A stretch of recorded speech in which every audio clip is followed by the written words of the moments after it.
Hello, welcome to the Nintendo Bros podcast. This is Pete. And this is Derek. And if you didn't already know, which you should know by now and by our name, that we talk about video games, specifically Nintendo. Indeed we do. Indeed. And I think this is probably the most important week we've ever had, Derek. What do you think? Not just of the podcast, but of our entire lives. Of our entire lives. I mean, we've done the podcast maybe for what? I think we did a little bit in 2016, but way back when. So, yeah. But we kind of didn't podcast during the Breath of the Wild craze, and there hasn't really been a massive Nintendo game release, other than Metroid Prime Remastered, since. So this is probably the biggest Nintendo game we've ever... Sorry, just so listeners know, we're talking about the new Legend of Zelda Tears of the Kingdom, sequel to Breath of the Wild. And this is definitely the biggest game that we've ever spoken about. Potentially the biggest game ever. And will ever be, probably. Oh, yeah, who knows? Okay. Well, let's just start off by saying I think, Derek, you and I are almost at the same point of the game. We've kind of done the same stuff. Yeah, I even did. There was a cave you were talking about, and I started doing that like just before we went on, so I can talk a little bit about that too. Okay, and I don't think there's much that we can talk about spoiler wise, but just for our listeners who are trying to avoid spoilers, we're going to talk about our impressions of basically the beginning of the game up into the first recommended temple, which is the Wind Temple. But we haven't really seen the ending. We're not going to talk heavily about story spoilers, and there's just not much we're going to talk about that you wouldn't have already heard or seen in reviews. But anyways, let's start off, Derek. So, tell me about when you first started playing it and your first experience, that first kind of gameplay session you had. I want to hear about it. Yeah, so I did a midnight launch at GameStop. Crazy long line. Got there at 10 o'clock. I didn't leave till about 12:45 or 1. Were you by yourself, or were you with Sarah? I was by myself, but I met a guy in line. Kind of a funny story, actually. So I show up at 10. The line's already 40 people long. So I jump in at 40th. And the line quickly grows to like over probably 100 and 150, like down the sidewalk. It's crazy. Wow. And the guy right in front of me goes, "Hey man, I have my Switch in my car. If you save my spot and let me go get my Switch, we can play Mario Kart together." And I was like, "Okay, sounds good." So I saved the guy's spot. He ran in his car and came back and played some Mario Kart. And then then we got our tickets, like, because if you stand in line, you get an order, and then you can wait wherever you want for the next 90 minutes before midnight hits. So he's like, "Hey man, come in my car and we'll play this game." I was like, "Okay, sounds good." And he has a freaking Porsche. So we're sitting in this extremely nice car. Wow. We're just sitting in this nice car playing Mario Kart, and then we played a little Yoshi's Crafted World. And then finally Did you guys do like a line of cocaine together? And what were you doing in this car? It was joking. He offered me gum, and I was like, "Hey man, you're not gonna drug me and then take both Tears of the Kingdoms, are you?" But anyway, so then around 11:45, we're all waiting outside the store, and because everyone's like there's no line anymore because everyone's got their numbers, so it's like a mob of like almost like a crowd of people just like surrounded at the front. And these are all people who have pre-orders. Like no one's there who didn't pre-order, right? No, yeah, it's pre-order. Well, I mean, I'm sure someone might have tried because there were copies available for those that just wanted it. But I think most people already had a pre-order. I'm still hung up on the fact that you sat in a stranger's car or Porsche and played Yoshi's Crafted World. Like, that's a really odd pick. Well, he was having some issue with his save files where he couldn't, like, we played Mario Kart for a bit, and then he only had a few games. He didn't bring Smash Bros. He didn't bring Hyrule Warriors, so he's like, "Oh man, like, I have Crafted World. I haven't played that game very much." And I was like, "You know what? That's a chill game. We're kind of like talking, getting to know each other." So I was like, "Whatever, that sounds good." It was fun. Cool. Anyway, so then we get inside the store, and we're going all the way around the line. And this guy that I met. He's really nice. He was one person in front of me, and he asked the cashier. He's like, "Hey, like, do you guys have any collector's editions that aren't pre-ordered? Because like I didn't pre-order one or whatever." And they go, "Oh, I just got one left. That's not a pre-order." And he's like, "You know what? I'm not gonna get it." And he's like, "You should get it. You should get it." And I look at him. And I was like, "How much more?" It's like $200. I was like, "No, I'm not gonna get it." And the next guy right behind me, he's like, "Thanks so much, man. I really wanted one." So anyway, wow. So I left around 1 a.m., got home, installed it, did the patching or whatever. And honestly, at like 1:15, I was so tired that I played for maybe 30, 45 minutes. And then I went to bed. So my first kind of experience was a tired one. I think I did that first opening kind of cinematic, and then I think I did the first shrine, and then I might have. Oh, I know where I stopped. I got few, so I started the second shrine. Like I got the power, but I didn't actually go into it. Cool.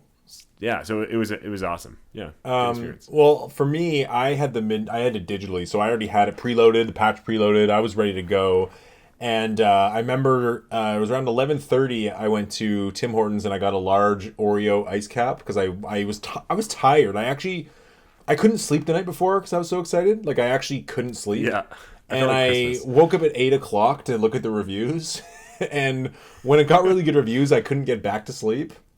So I just screwed myself. So anyways, it was around 11:30. I'm like, I'm gonna drink a large ice cap, which for our non-Canadian listeners is basically like an iced coffee. And it woke me right up, and yeah, I just jumped right into it. And I played all the way till the end of the Sky Island tutorial. So as soon as I landed in Hyrule, like on the ground, is when I stopped. Okay, sweet. Nice. So I played for like 3.5 hours. It was like nearly 4 o'clock by the time I went to sleep.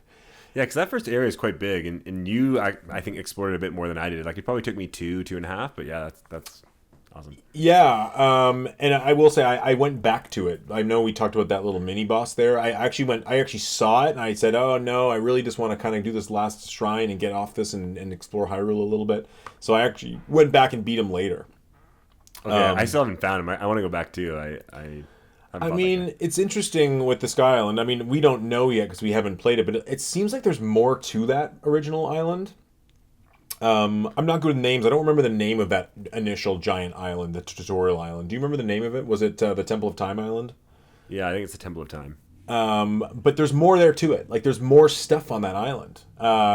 It's not like just the tutorial and that's it. Like, there's other goodies there that I found and didn't know what to do with yet. Yeah, and there's the shop. I don't know if you've used the shop yet, but the shop where you can get more batteries. Yeah, but there's also I found another shop elsewhere. Yeah, I know. There's another one. I think I saw someone write about that. But yeah, I don't even have a clue where that mini boss you're talking about it is, and I know there's islands that are way up higher that I haven't been able to get to around that area. So yeah, I really liked the introduction. I love this game and I think it's beautiful, but at first I was a little bit like, ooh, the graphics are not as good as they're like better than I thought they'd be, but also worse, if that makes any sense. Mm-hmm. And some people have said, and I agree with this, that first island doesn't look as good as the rest of the game for some reason, or it's just that you kind of almost, I'm playing a lot of Resident Evil 4 at 4K on my OLED, and it's just like, it's a little bit of an adjustment to kind of go to a lower fi look. Mm-hmm. But man, like, you just get used to it as the style, and the fact that like you can climb anything and go anywhere and it's so big kind of like just changes the thought process on the textures and all that. But I was instantly like just sucked into it. The music and the sound design is so well done, and just the controls. I really thought that I really had less problems with controls than I thought I would. It's because there's a lot of controls, right? You're doing a lot, and I was just blown away by how easy the fuse and the Ultrahand were to use. And I immediately like did things where I think I was the only one to build it that way and do it that way. And I know I kind of cheated my way past a certain spot by making a giant log bridge. And I was just instantly like taken aback by it. When I first saw Aonuma's presentation where he built the boat, I was a little bit like, oh, it's like when they chopped the tree down in the initial Breath of the Wild demo. Like, it's maybe little instances where you do this and it's cute. And I have to say, I was, even on that tutorial island, I was just floored by how much you could fuse together or got Ultrahand together. Like, I thought you'd be able to put 3 logs together and then it would max out. No, you can put like hundreds of things together. There's nearly no limit. Yeah, it's crazy. And I just appreciate the story depth of that initial segment and the new visual flair, and it's a great tutorial. I actually think it's as good, if not better, than the Great Plateau was in Breath of the Wild. Yeah, like there's something to be said about just the nostalgia of that first open world experience of Breath of the Wild, where I believe in Breath of the Wild you really could do the shrines in any order, and I don't know about this one, but it felt like there was kind of a path that you're following, which isn't a complaint by any means. I think it's smart that they introduce them in a certain way. So I don't know if I would say it's better or worse. They're both very, very good tutorials. Well, I will say it's I think I think there's definitely a way to break that order. Like, yeah, there's a million ways to break that order, I'm sure. Yeah. The one thing I would say is,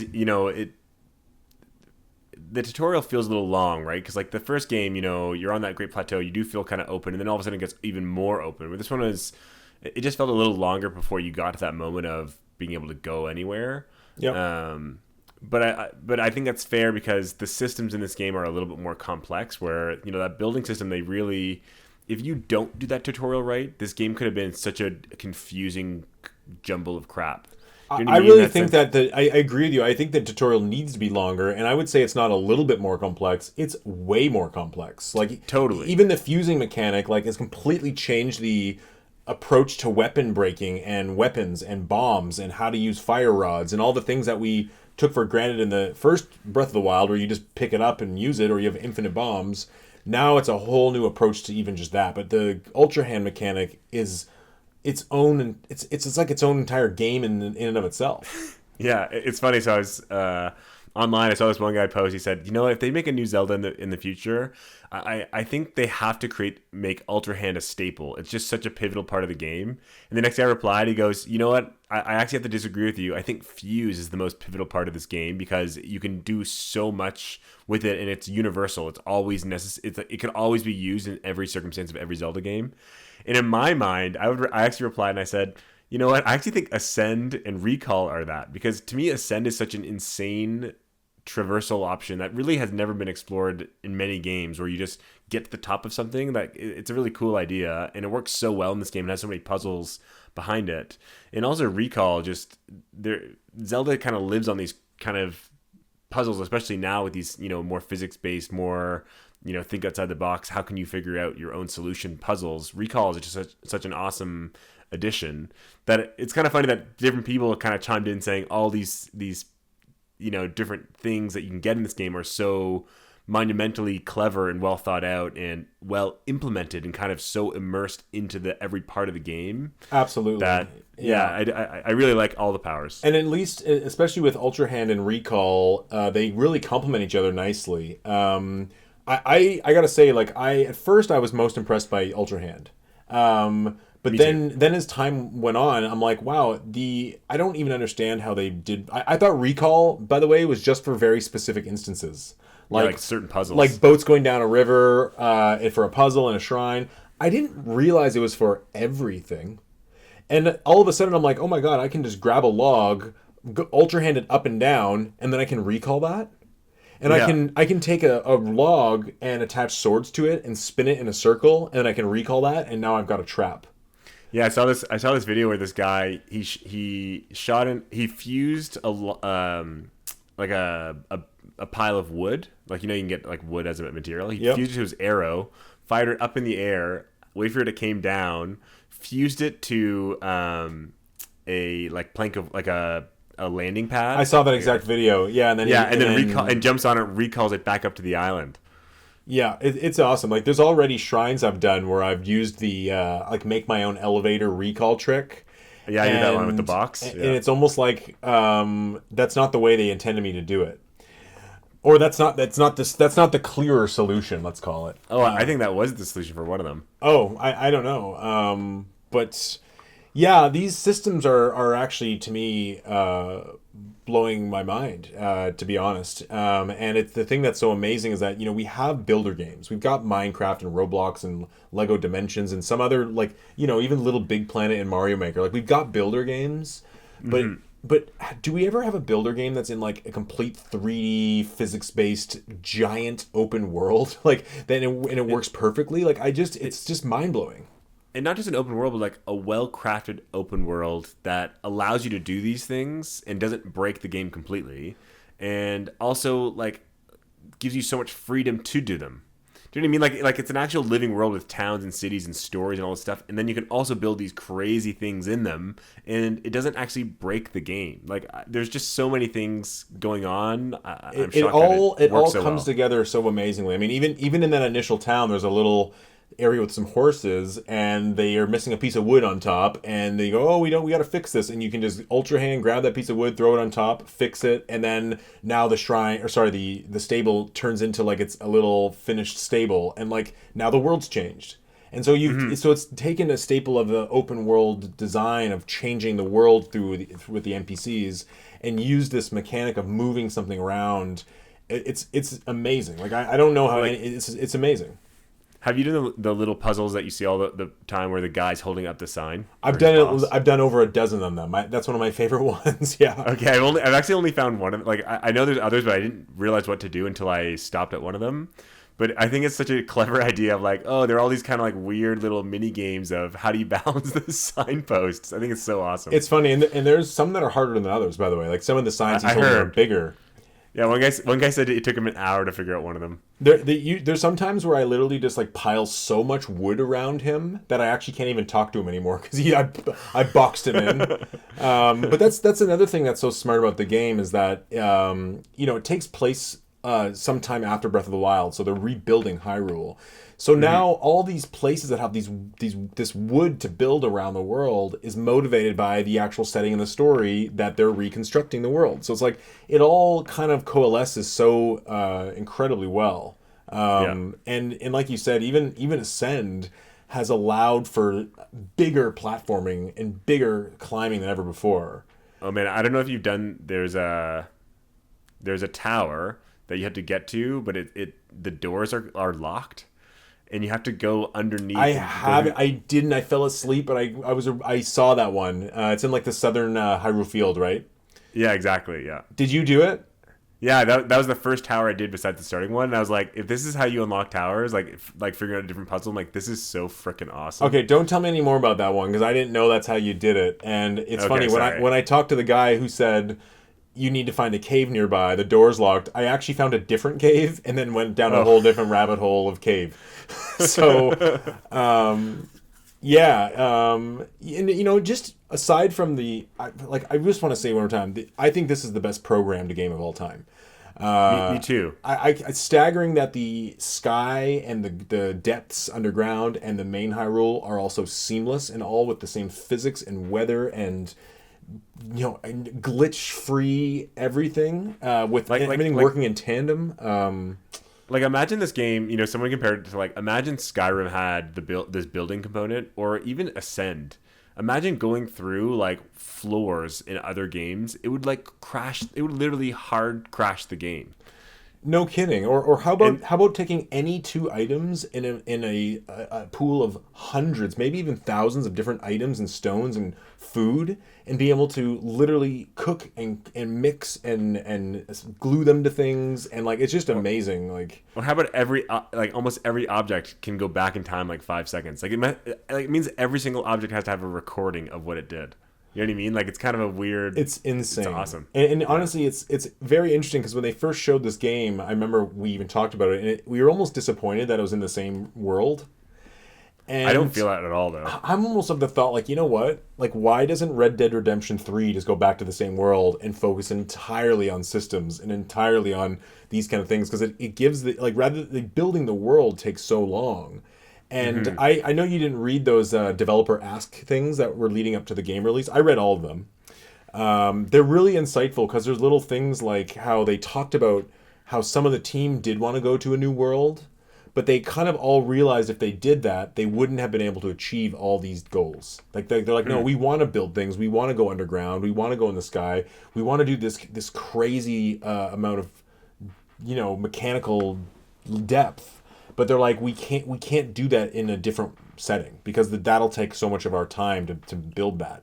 Yeah, that makes sense. There's also, I'll say, aside from all these new mechanics, it's also there's something about traveling back to the same world that feels incredibly refreshing. It's hard to explain. It's like you wouldn't think that normally. Like, hey, we're gonna go to the same exact world, but it's talking to characters that are like that remember you and seeing things rebuilt and seeing things change. And I don't know. Like I went back to the Great Plateau and like it's changed in just the right ways that makes it surprising and familiar. And I actually love it. It's kind of like the sense of like you have an established story and history in place in the world. Do you know what I mean? Like you're not just jumping into a world and like everything's brand new, every character's brand new. It's kind of like, oh, like I know these characters, I've met these characters, they know me. There's been years of things that have happened that you kind of know, but as a player you don't. Yeah. I don't know. It's a cool experience. It's familiar. It's not this whole like Link's a brand new face again. It's like no, they know Link. They know, like, at least most NPCs know Link. And we both did the Ritu village, and it's like you're speaking to the kids that were in the original one too. So it's like it's all kind of tied in. Yeah. So it's funny. I just want to jump. I'm going to jump all over the place when we talk about this. But one of the things that I at first had a really big pet peeve with was when you use the ascend ability at the once you come out the other side, you have to press A again to get out of it. Yeah. And I was like, why the hell would they make me press a second time? Because I would only use it a couple times. Like, why the hell would I have to do it? Like, clearly I want to go at the top. And then I realized that there's puzzles where you pop out the other side and you're actually not in the exact spot you want to be. So you have to go back down and shuffle over. So like, you can use it as a way to orient yourself because you can go back. Did you know that? Yeah. You basically, in the world's frozen. So if you pop up and there's an enemy near you, they won't hit your body. Like they'll just kind of freeze there until you choose whether or not that's where you want to ascend up to. I just thought it was so cool that like there's more specific ascends where like you actually want to go up, see where you are, orient yourself, go back down, find the other spot, go back up. Like, I don't know, it's cool. Did you know that the ascend was actually just part of their debug testing? And they just had that as like an option to test the game when they were playing, so that they wouldn't have to like walk out of caves. And they had so much fun with it that at some point during development they said, "Let's just put this in the full game." Did you know that? It wasn't even intended. No, that's awesome. It's awesome, and you know what? It gives the going in those caves, like going deep and deep and deep in a cave. Like there's something just so fun about the gameplay loop of I'm so super deep in this cave. I've gone way underground. I'm doing this. And I need to get out, and I want to get out quickly. And it's like it just changes the loop versus like, oh, now I've got to slog my way back out or climb my way back out. It allows that cavernous areas and depths to have, I guess, a more not rewarding, but more easy to get out of. And end up in a new spot even, right? Like you can always fast travel out or whatever, but there's something about I'm coming up and like I could be in a totally different spot depending how far I went underneath that in that cave. Yeah, totally. Yeah. I just want to get one small complaint I actually do have with the game out of the way, and I'm kind of getting over this complaint, and I wonder how you feel. It has to do with fuse. And it's that so for one, I'm just going to say I don't even have a problem with the arrow fusing. I see some people say that they're annoyed that they have to constantly choose through a menu. But I've noticed that if I'm like firing a lot of the glowing flowers or the bombs, if you just press the D-pad down, you're automatically back to that, right? So it's a very quick button sequence. But what I have a little more of an annoyance with is, and I'm getting over it, but it's like if I fuse an item to something or two weapons, and then I want to unfuse it, you lose the thing that's fused to. And that's not a big deal, but I just feel like maybe it could have dropped on the ground. The other thing is if I pick up an item, like if I pick up a wait. You can unfuse things? Yeah.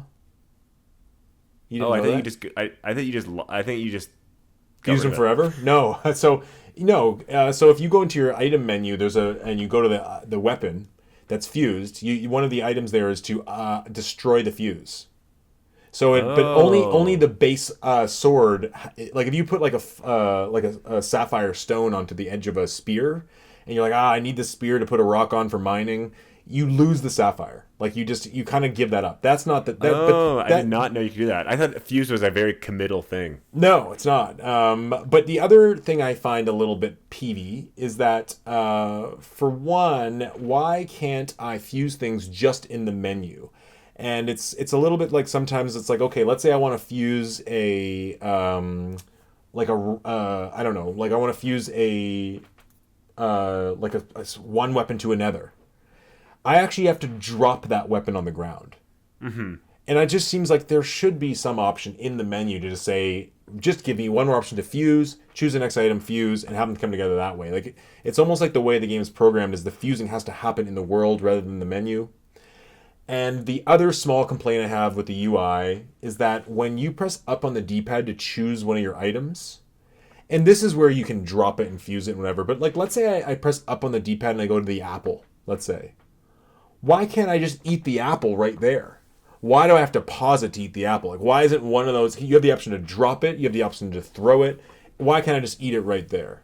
You know? Yeah. And this also, I found it a little clunky that, you can throw any item now, right? So sometimes you can throw a one of those, like a fire jelly or a water jelly to like Yeah, put you fire have to out. throw the control mechanic and then press up on the D-pad. I do Yeah, that it's all the almost time. like to like get a weapon ready to throw. It's a little few things, and you know what? This is the smallest complaint I could possibly levy on the game. I just want to put it out there. It just feels like little tiny UI things that maybe could be patched to make it a little bit smoother. But Yeah, but I'm used to it now. Like I'm so fast in the menus. It's so easy to press the item thing and drop something and fuse it. It's really not that hard. And the other thing is like you end up fusing so much together that it's not like you're making these masterful fused things that matter so much for the game. You're just fusing it willy-nilly all these things together, and you're just choosing it based on what it calls for, right?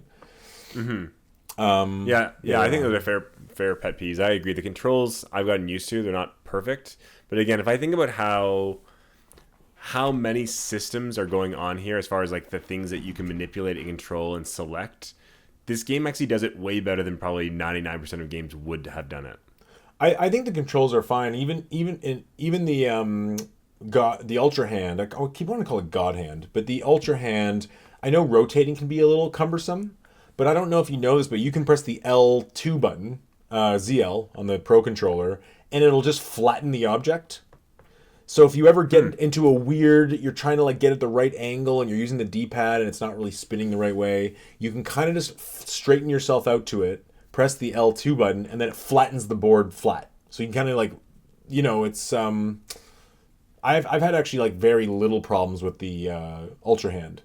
I don't find Ultra Hand hard at all. Honestly, the thing that was the hardest controls for me are like switching bows or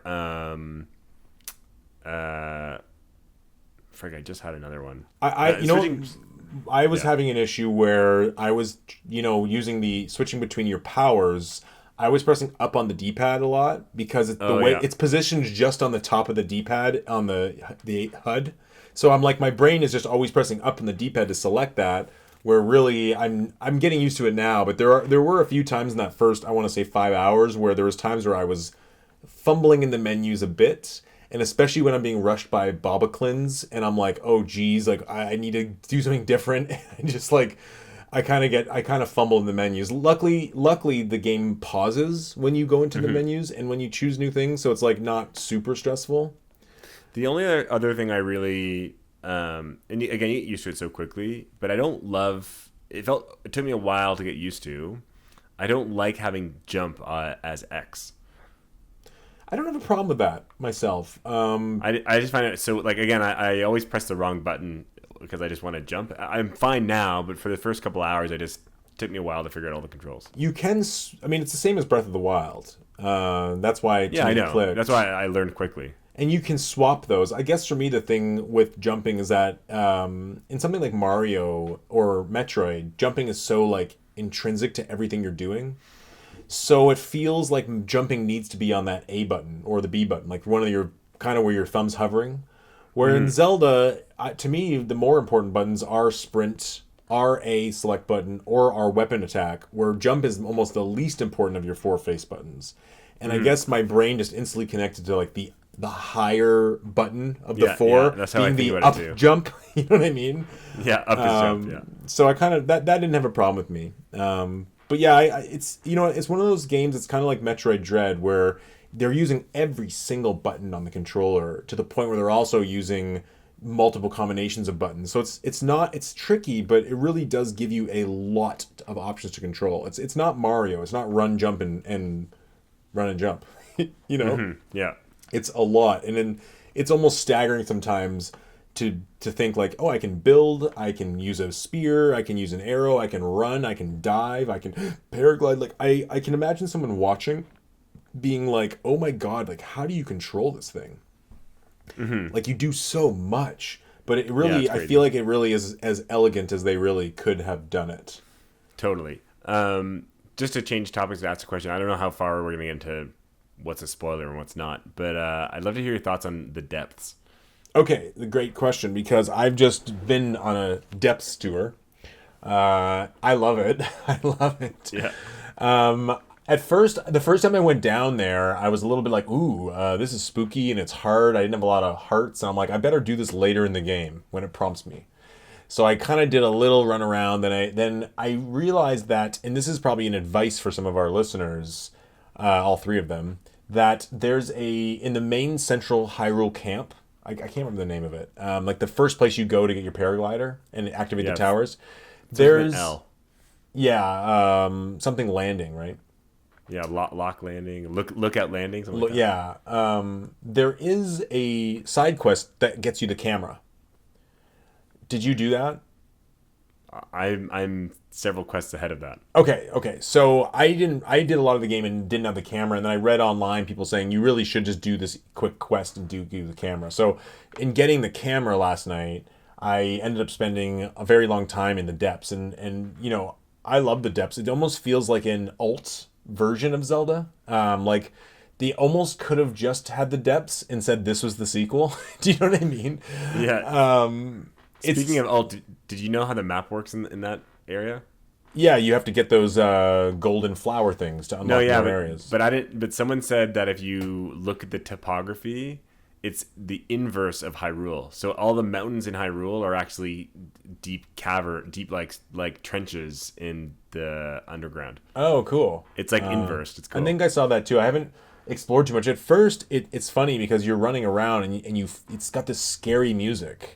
And it's dark, and I'm you get a lot of those glow plants and things like that. But there's parts of it where all of a sudden you're like, whoa, there's a vine that's giant and spirals way out of the ground and goes way high, and and it goes super deep, and there's super hard enemies, and I even ran away from what looked like a Lionel. I don't know if it was. I just got scared and ran away. But it feels like a whole another part of the game, and I it's so amazing. I really could spend so much time just trying to figure out Sky Islands. I could figure out so much time talking to NPCs and doing little side quests and collecting things, or you can just go on a tour of the depths, you know what I mean? And yeah, it's cool because I was thinking almost everything in this game feels like a palate cleanser from everything else. Totally. I feel like oh man, I see a cool place in the a hole in the ground. I'm gonna go down and I'm playing the depths for an hour. Oh, I get tired of the dark. Well, I'm gonna go to a lookout tower and shoot up into the air, which by the way is one of my favorite additions to the towers, that you shoot up in the air. It's so cool. Love that. Then you do some islands. Then you drop down. You go, oh, I'm gonna find a horse and go hunting and do some shrine. Every single thing feels like it's so fresh because you haven't done it in so long that you can kind of have this cycle of endlessly doing different things. Like the depths for me, I really, really like it. It's so cool. But I would never want to do 7 hours straight of the depths.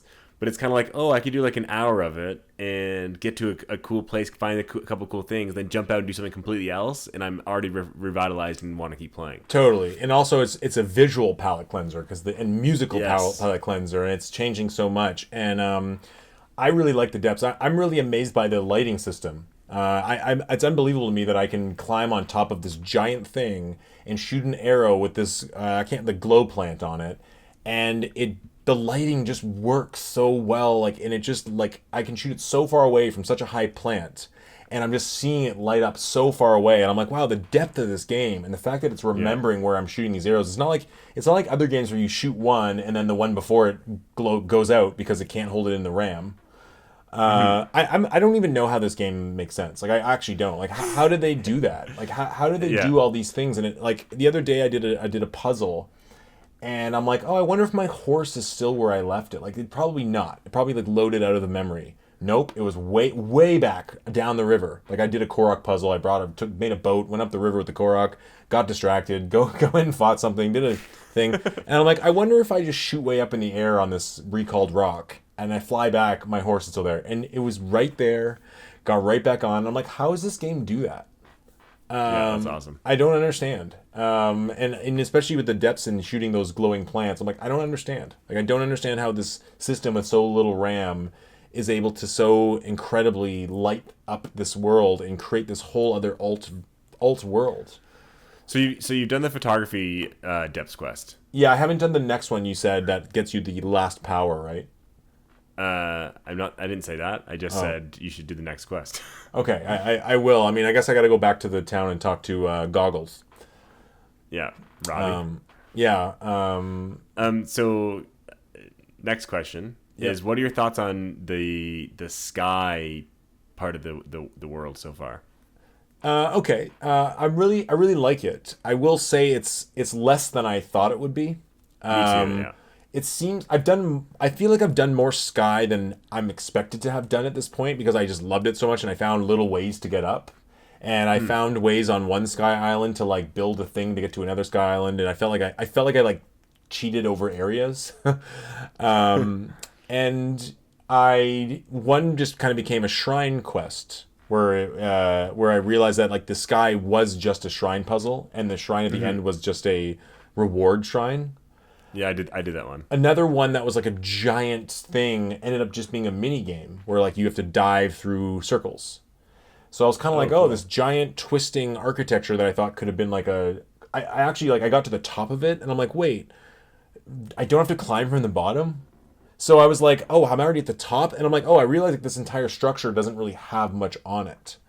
So it ended up just being like a mini game that I think it's a shrine mini game puzzle. Some of these things, I mean, there's still a lot of sky to explore still, so I don't want to say anything yet. And I even think that there's some sky islands that are higher than we've even been yet. Yeah.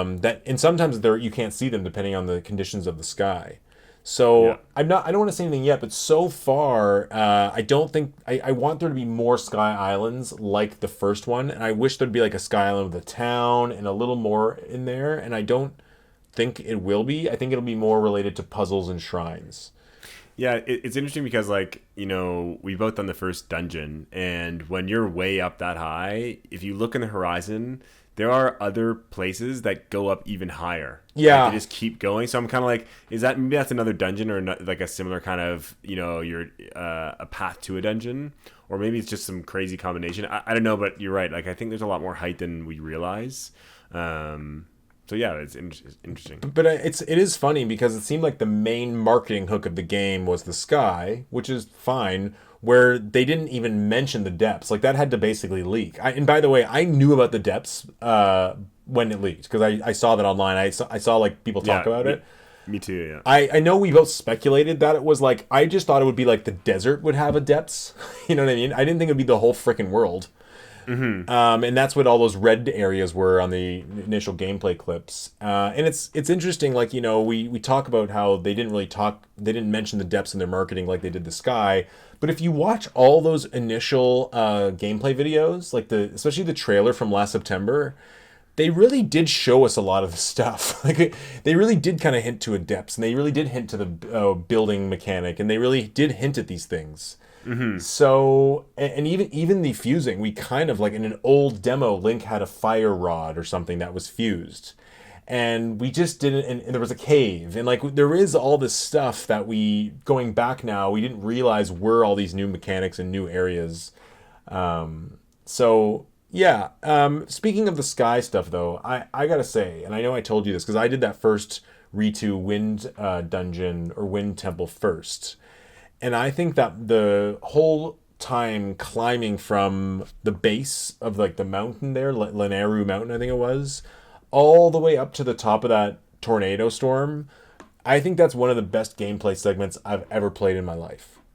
Yeah, I I'll like go it a that lot. far. Like, I didn't love it as much as you, but yeah, it was really cool. I just thought the use of the all the uses of your powers are in play, and it's got really cool art style, and bouncing on those ships was just fun. And I fell a few times, so I had a little bit of a challenge in one area. And the music gets kind of deeper and scarier the higher you get. You get some combat in there. And I really like, looking up at that windstorm, I really didn't think you'd actually climb the whole way up. I thought there'd be like some Yeah. sort of cutscene, like, because you remember in Breath of the Wild when you do some of those parts, it like loads a whole another section.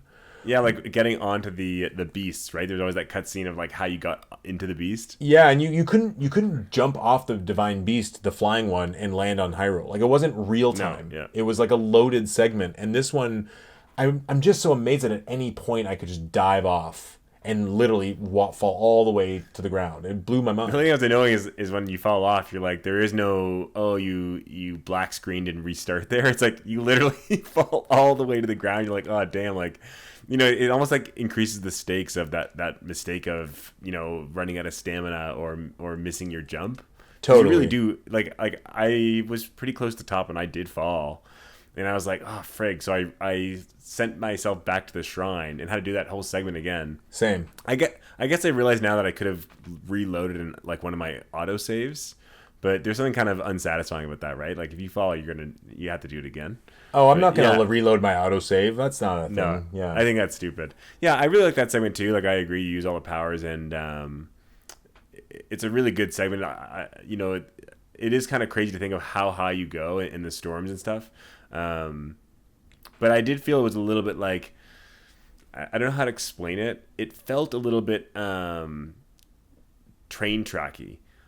Like, I know that was on purpose because it wants you to do this segment, and it is a really cool segment, but it's like it doesn't really feel part of the world. It's like these random blocks in a very linear way put together.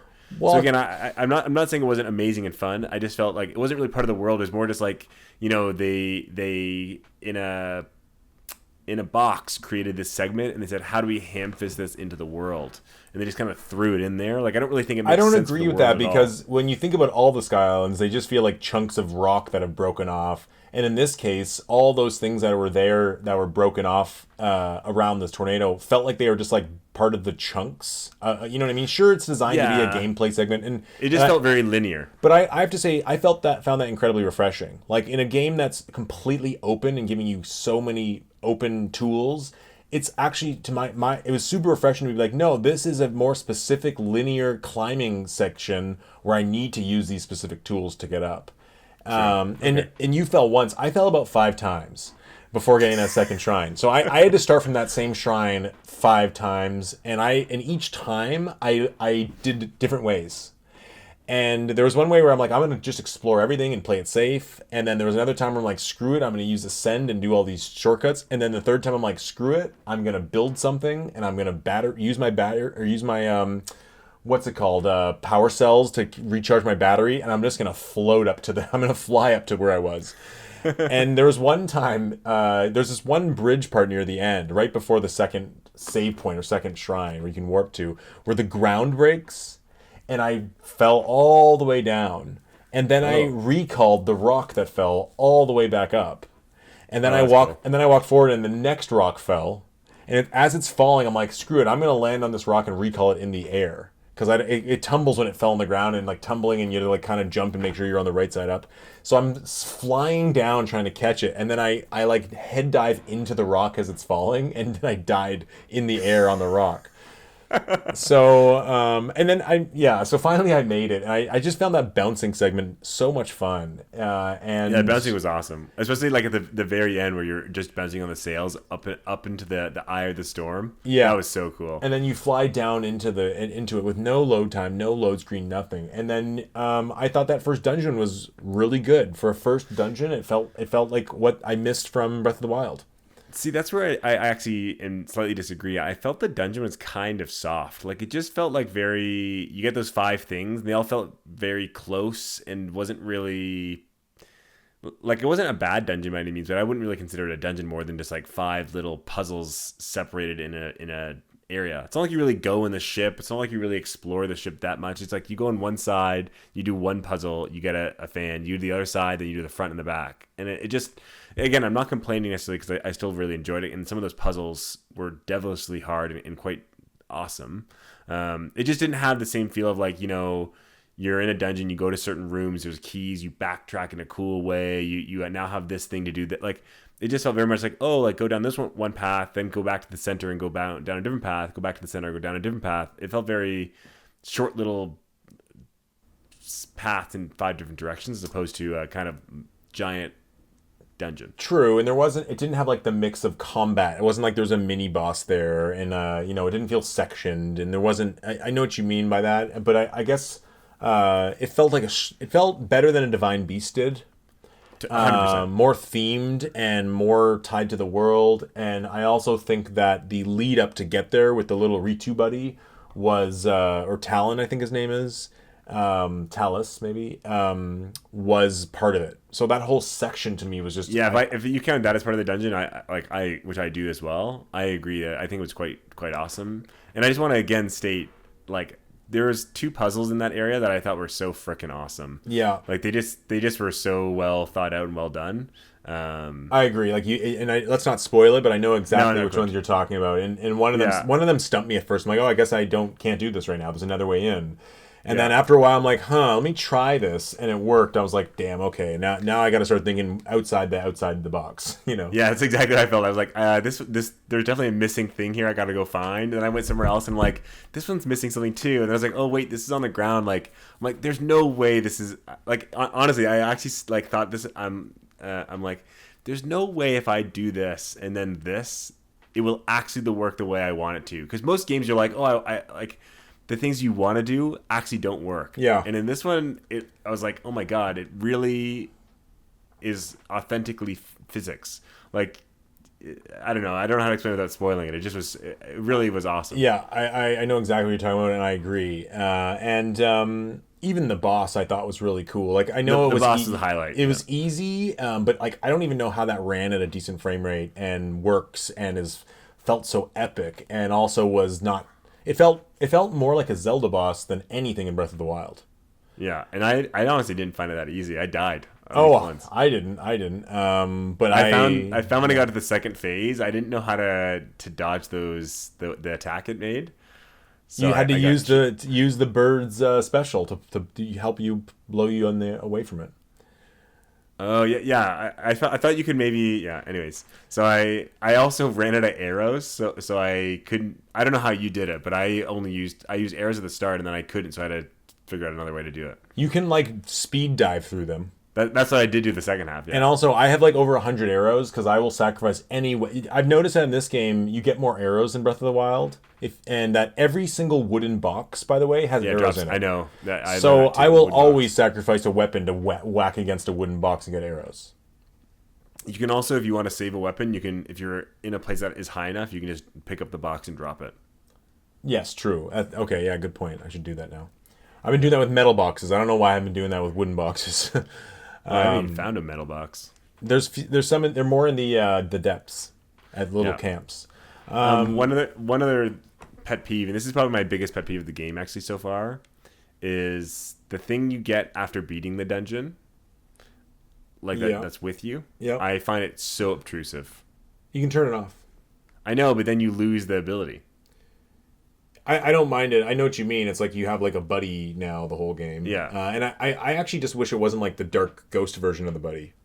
I wish it was like the full rendered color version of him. I do agree with that, yeah. I think that will change when you have the ability to get different ones. Like, you know what I mean? And I think you probably only have one out at a time is my guess, but I don't know. I think so, because in the sub menu you have to like initiate it or uninitiate it. But I don't know that either. Maybe it's all of them. But also, I find the bird guy's power, like, it's not so amazing that I need it all the time. So if it really does annoy me, or if I'm in a cave, I really can turn it off. Yeah, my biggest thing is that I try to take really good pictures all the time. Like He's in them? He's always in them. Like there was one where I was trying to take a picture of this freaking lizard, and I finally got a good shot, but the freaking bird walked right in front, and the lizard ran away right after, so I missed the lizard. Damn, okay, well, maybe you gotta turn it off. He also helps you, right? Like, just in general fighting, he'll fire arrows for you. Oh, I was fighting the boss in that long cave we were talking about. Yeah, he helps. Not at the end, but in the beginning, like in the first middle section. Yeah. And he was sniping the critical spot that like allowed me to do it. And again, I ran out of arrows in this fight too, so I was like, I gotta wait for him to get this shot off. Wait a second. You're talking about the skeleton Stalfos guy, right? The giant skeleton. Yeah. That's not the final. Isn't that the final boss of the cave? I don't know. I found a lot deeper path to go, so I'm still going. Okay, because I feel like that was the dead end for me. That I left the cave from there. So you know how you went in the water on one side? Yeah. So you fight the boss, and there's a hole in the water on the other side. Oh no, I gotta go back in there then. I guess I know what I'm doing tonight. I've only gone about 10 minutes further in, and then I had to stop. But there's a lot more in there. I hope the rocks that I break in the caves don't respawn. I don't think so. I think rocks are permanently broken Okay. in the whole game. I hope so, because that'd be really annoying, because it was a lot of work to get down there. Yeah, but anyways, I saw that boss. I ran out of arrows, so thankfully the guy got a few shots off. It was good. Yeah, that's cool. I mean, I guess it answers our question we had before about whether or not there's companions throughout the whole game. Yeah, I mean, that pretty much takes me to where I'm at in the game now. I mean, there's other little things we can talk about. Like, I find the NPCs and quests seem to be more frequent, and there's the getting the horses back. A lot of little things that I like. I find the characters are just funnier, like just more enjoyable too. Yeah, Some interesting I agree. personalities. And the way that like the Ritu village completely changed, and the way the central village is changing, is making it seem like a more alive world. Have you done any of the raids yet? Like the human? Yeah, so I did do the one in like just south of Lookout. That's the one I Landing. did too. Yeah, I thought it was so awesome. That's when I messaged you and I said I just did something really freaking awesome. That's what I did, because I was like, I did not even expect that to be in the game, and it was freaking awesome. Yeah, I love how the things that when we were talking about it, being like, "Oh, do you think you can do this?" We're like, "No, probably not. It's probably just a cutscene and a thing." And like, it's like fully in the game. Yeah, it's like, and it's like yeah, it's a huge part of the game almost. It's so cool. Yeah, it is really cool.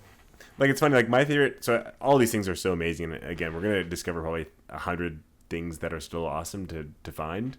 But I just want to say again, I really love that the lookout towers now have that purpose of shooting so high up in the air. Like, it just is such a cool experience to be able to quickly just go so high, get to the Sky Islands, or like take pictures, or find your next shrine, or even just be able to paraglide to the next thing so easily.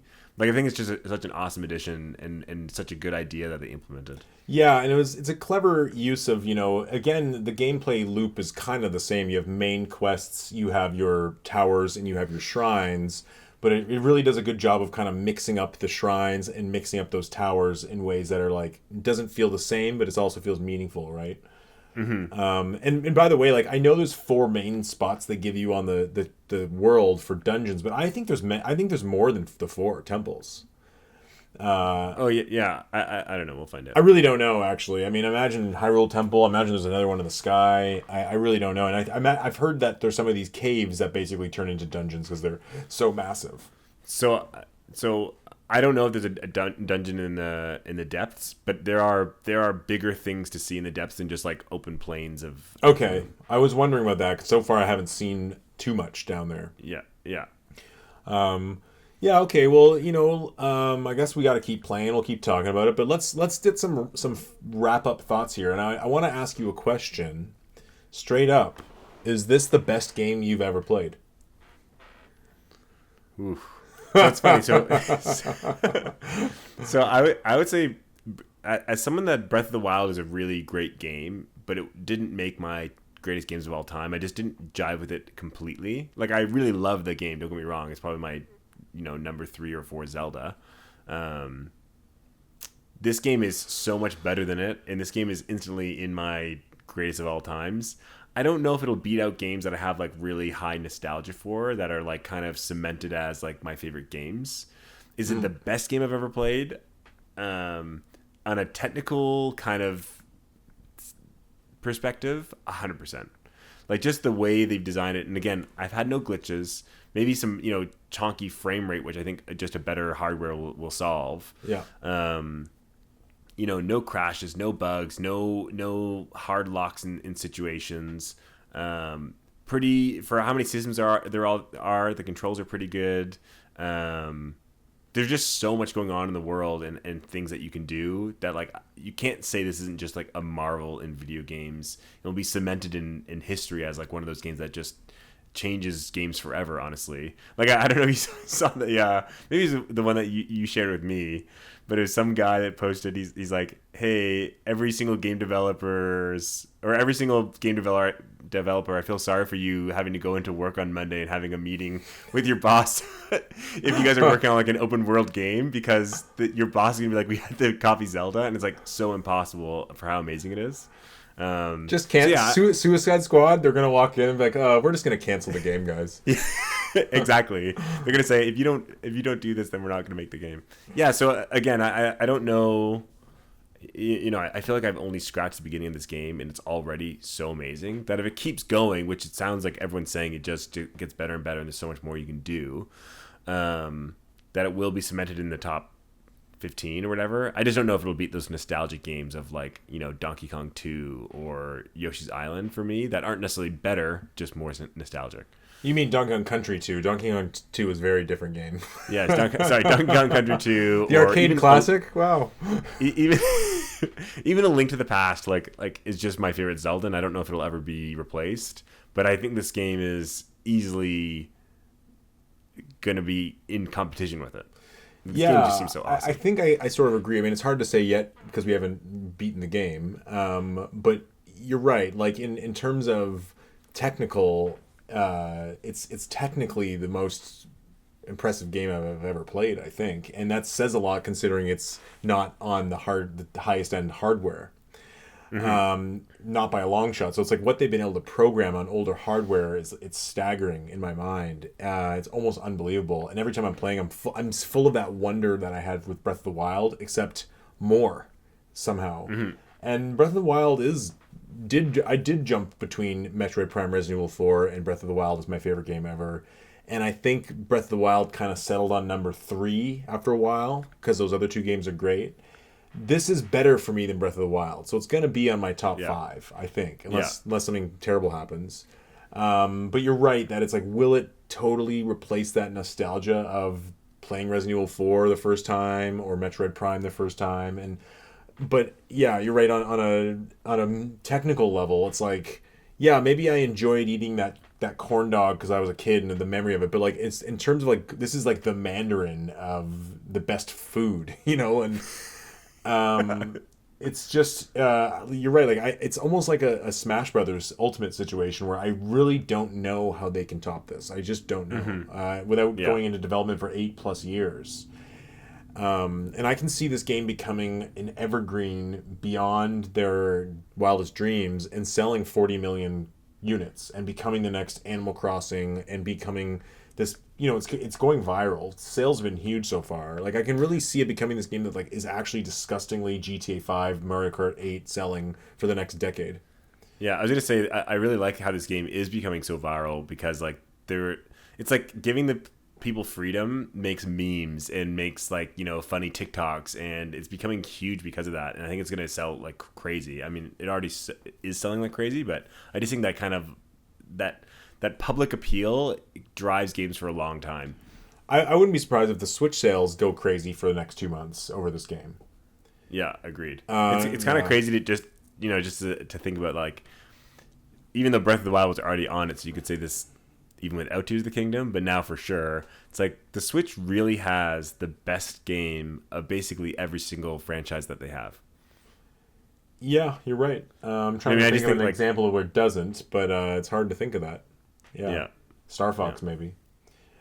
But I guess Star Fox 6, Star Fox 64. Yeah, F-Zero, you're right. F-Zero, GX, and probably Paper Mario are the two that it doesn't have the best of its Nintendo franchise. Agreed. Or like GTA. I mean, arguably it does if you count the definitive remaster edition. But anyways, there is one funny thing though I noticed. I saw online someone complaining about. I should have mentioned this before with that first temple, the Wind Temple. Is somebody found a way to get all the way to the top of that Wind Temple in the temple without the bird companion, and literally couldn't do literally could unlock the doors and just could not start those machines, and basically says like, I don't get it. Like I got to this thing and I had to go all the way back down to the town and do this whole like little side thing and go all the way back up. And I just laughed. And there was a big argument online about it. And this one guy's like, well, how do you not know to do that? Like the game literally tells you to go to this place. And the guy's like, well, he's like, maybe they should have tried to gate that better. And I just think it's just funny of like getting to those temples. I couldn't imagine doing that without the bird. That'd be so hard. But I think that, we know that the other temples will probably need to have a companion or else you'll be screwed, right? Like, don't accidentally land on the next dungeon and not have that. Exactly. I really hope there's DLC for this game too. I'd love like a third, seventh dungeon or however many there are. Like an additional dungeon would be really cool. But But yeah, I mean, definitely for me, it's a 10 out of 10 so far, and too. I think it's gonna be the game of the year. And I think that's not even a question now. Like I don't think there's a chance Starfield or Spider-Man or even Silksong will be able to top this. I agree. And you know what's funny is I was playing Resident Evil 4 a lot leading up to this, and I love that game so much, the remake especially. And there's parts where I'm like, I don't know. I'm like, I really love this. I just don't know if Tears of the Kingdom will really be able to top this. Like, I just how like if it's just Breath of the Wild with new stuff, and I'm like, I don't know. This Resident Evil is so good and so beautiful and so awesome. And yeah, I had no doubt in my mind now. This game is staggering. I think about it when I'm not playing it. Like I just want to play. When I'm at work, all I'm doing is thinking about what I want to do and reading about it. Like I just want to play. Totally, it's awesome. And yeah, I guess we'll be talking about it for a bit. And I'm looking forward to. It's gonna feel like the wait till Pikmin 4 is gonna sail by. I'm worried that it won't be done by the time Pikmin 4 comes out. I don't think I'll be done. I think I will, if I really play a lot, I'll be able to do the main quests. But I don't know. With the first, sorry, I say the first Breath of the Wild. With the original Breath of the Wild, I definitely like played other games. Like I played ARMS and I played Splatoon 2, and it took me. I actually like did a lot of Breath of the Wild, and then I came back to it later. Then even later after that, I came back to 100% it. So it became kind of a game that I played for a long, long time. It wasn't... You never 100% Breath. I got 118 shrines. Oh, I got all 120 shrines. There's 2 of them, and I just didn't bother to go... That's what you meant by 100%ing, because that's not anywhere near 100%ing. You No, I didn't... all the Koroks. Well, you didn't get the Koroks. You didn't upgrade all the armors. Did you get all the Koroks? No, I never said I 100%. No, I never 100%ed it. I just meant that I like went from playing maybe 60% of it, and then I later on, a few months later, did the 70%. Did most of the major content. And then later on did most of the major content. And honestly, with Tears of the Kingdom, I don't think I'm going to 100% it either. There will probably be shrines that I don't end up doing just because... Not me. I know, I get to a point where I just get... Where I'm like, it's not fun for me to just grind out and look for things that are hidden. I mean, it's fun. This game and other games that I really love are fun to get to a certain point, but there's too much in the world for me to want to do every single unstone to lift it, like look under every stone. You know what I mean? Yeah, I don't think I'll do that, but I think eventually, you know, I'll when I'm kind of winding down the game, I might look up the last 6 shrines or whatever and just do them. True, yeah, true. But I mean, I don't know. Pikmin 4 is on the way, and we'll be in about 4 podcast episodes from now, we'll be talking about it. So I know, yeah. What works well for me though is that once summer hits, I'll have a bit more time to finish this game before Pikmin. Yeah. Plus, honestly, I'm getting married like the week after Pikmin comes out, so Pikmin might be like a much later game for me. Yeah. Well, I'll be playing at the wedding on my Switch. I figured. Yeah, Derek. Is there anything else you want to mention about Tears of the Kingdom? Nope. I just excited to play it next time I get a chance. I mean, I'm going to play it right now.